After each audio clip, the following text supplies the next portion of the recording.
수도권은 2.5단계라고 하는데 다음 일요일까지로 일주일 더 연장이 됐습니다. 오늘 신규 확진자 100명대 초반으로 떨어졌습니다. 확산 기세가 꺾이는 것인지 좀 일시적인 현상인지 좀 알아보도록 하겠습니다.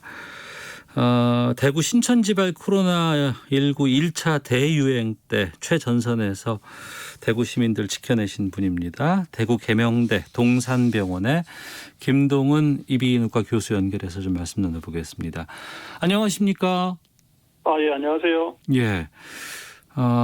1차 대유행 때 참 고생 많으셨잖아요. 아닙니다. 저도 별로 한 일이 없습니다. 예. 지금 이제 2차 대유행인데 네네. 수도권에서 또 많이 확산되고 있습니다. 현 상황 어떻게 보고 계십니까?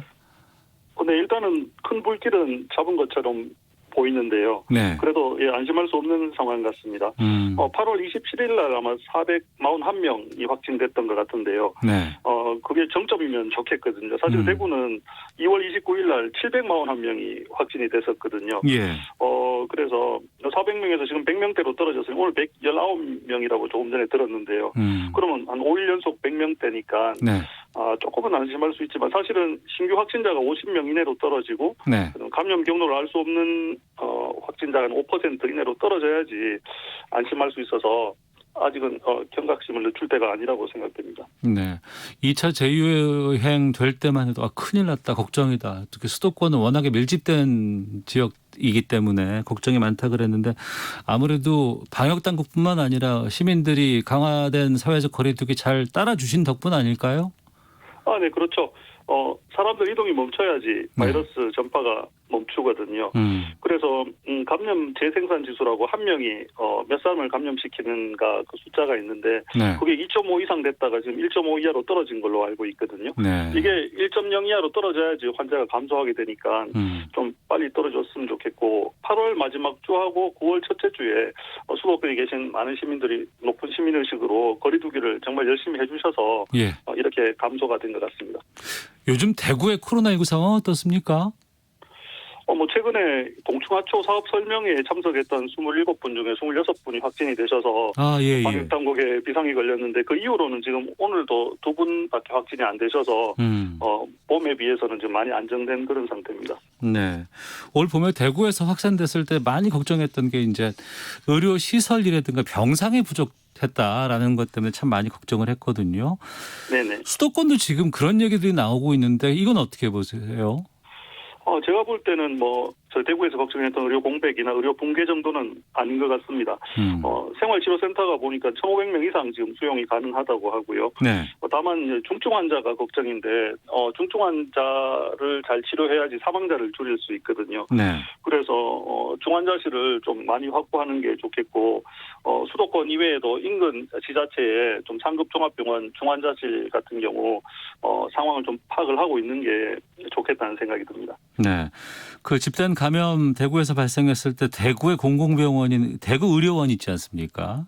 네네. 여기만으로는 환자 받기가 좀 쉽지 않아서 결국에는 이제 민간병원의 협조까지 받았었고 당시에 그 김동은 교수께서 공공병원 확대해야 한다 이렇게 주장하셨던 것으로 기억하고 있습니다. 네. 공공병원 앞으로 어떻게 좀 늘려야 한다고 보세요? 네, 지금 우리 공공병원이 한 전체 병원의 5.8%밖에 안 되거든요. 병상으로 따지면 10.3%니까 네.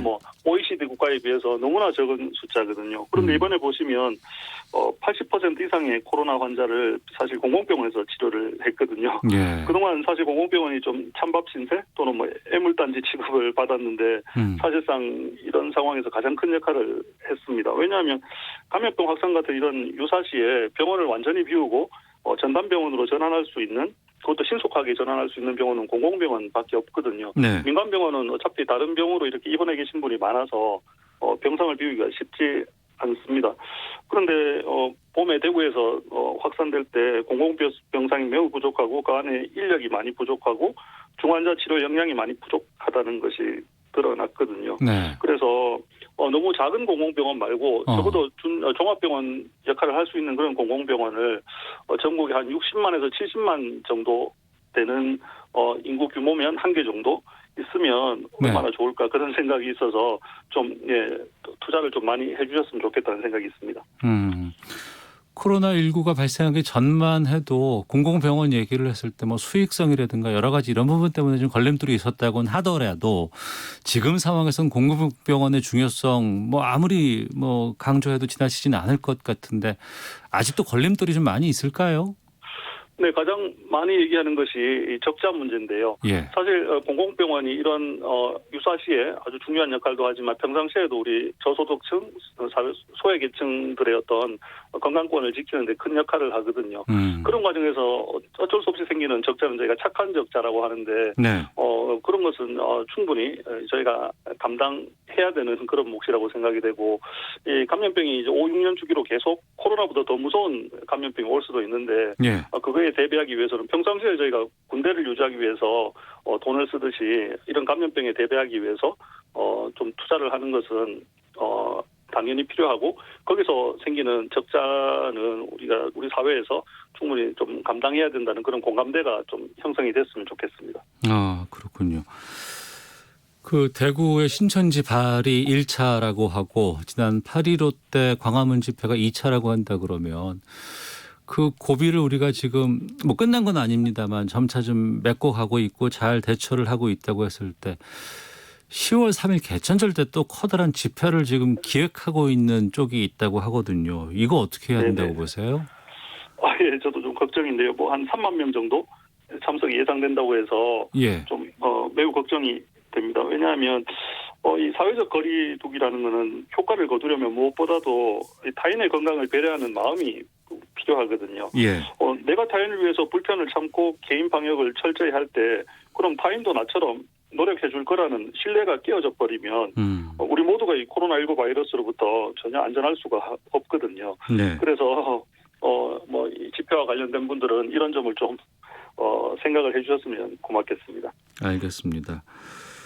자, 그 의료계 집단 휴진 좀 길었었습니다. 하지만 뭐 정부와 의협이 합의안에 서명을 했고 의료진들 복귀하기로 했었는데 일부 전공의라든가 학생들이 지금 국가고시 같은 거 거부하고 병원에 복귀하지 않고 있어요. 이건 어떻게 보고 계신지 좀 여쭙겠습니다. 네, 좀 안타까운 상황인데요. 예. 이 젊은 의사 선생님들 같으면 10년, 20년 후에 의사로 살아갈 그런 환경에 대해서 좀 불안한 마음이 좀 큰 것 같습니다. 그런데 이미 좀 정부하고 여당 그다음에 대한의사협회가 정책 추진을 중단하기로 하고 진료 현장에 복귀하기로 합의를 했는 상태라서요. 좀 고려해 주셨으면 좋겠고 무엇보다도 지금 진료 현장에 환자들이 엄청나게 좀 고통을 겪고 있습니다. 그래서 그 환자들 좀 생각을 해서 빨리 병원으로 복귀해 주셨으면 좋겠고 네. 이렇게 계속 진통이 계속되는 것은 오래된 불신 때문이라고 생각이 되거든요. 네. 그래서 그 문구 하나하나 합의문에 문구 하나하나까지 원하는 대로 이렇게 고치려고 하는데 그렇게 하다가는 많은 환자들이 더 큰 고통을 겪게 될 것 같아서 일단은 믿고 환자 곁으로 돌아와서 국민들과 소통하는 것이 오히려 목표하는 바를 이루는데 네. 더 좋은 방법이 아닐까 그렇게 생각하고 있습니다. 이번 사태 국민들이 좀 지켜보면서 많이 좀 안타까운 마음 들었거든요. 지역에 있는 또 우리 국민들은 좀 의사라든가 의료 시설이 많이 부족하다고 느끼시고 있는 것 같은데 네네.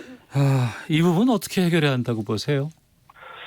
네, 뭐 경상북도만 하더라도 사실 수도권하고 비교해서 의사 숫자가 많이 부족하거든요. 예. 그리고 소아외과나 감염내과나 이런 선생님들 공공병원에서 지역에서 구하기 좀 많이 모셔오기 힘든 그런 현실이 있거든요. 그런데 이제 의사협회는 의사 숫자가 부족하지 않다고 말씀을 하시니까 네. 그러면 이거는 모여서 같이 좀 토론을 하고 네. 의논을 해봐야 될 문제 같거든요. 그래서 의료계, 정부 그리고 시민들이 모두 참여하는 어떤 공론의 장이 좀 필요할 것 같고 뭐 의정협의체도 중요하지만 거기에 국민이나 저 중요한 건 환자들이거든요. 환자분들도 거기에 같이 논의의 장에 들어와서 국민협의체처럼 만들어서 네. 이게 사실 우리 미래의 문제잖아요. 예. 미래 우리나라 의료의 설계도를 좀 토론하고 수기하는 과정을 거쳐서 민주적인 방법으로 좀 설계를 해보면 어떨까 그런 생각이 있습니다. 알겠습니다. 자, 오늘 말씀 여기까지 듣도록 하겠습니다. 혹시 뭐 그 후배들 아니면 전공의라든가 학생들에게 좀 하고 싶은 말씀 있으실까요?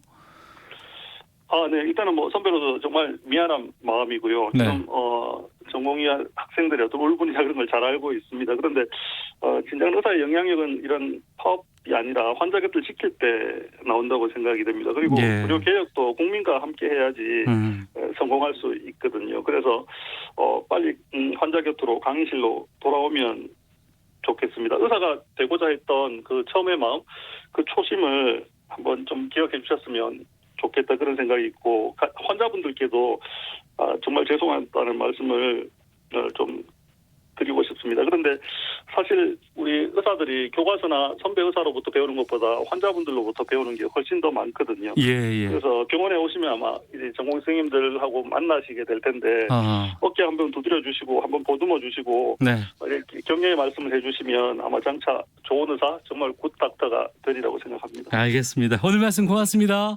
예, 감사합니다. 네, 대구 계명대 동산병원 김동은 교수 연결해서 말씀드렸습니다. 이 시각 교통 상황 살펴보겠습니다. 교통정보센터 이승미 리포터입니다. 네, 이 시각 교통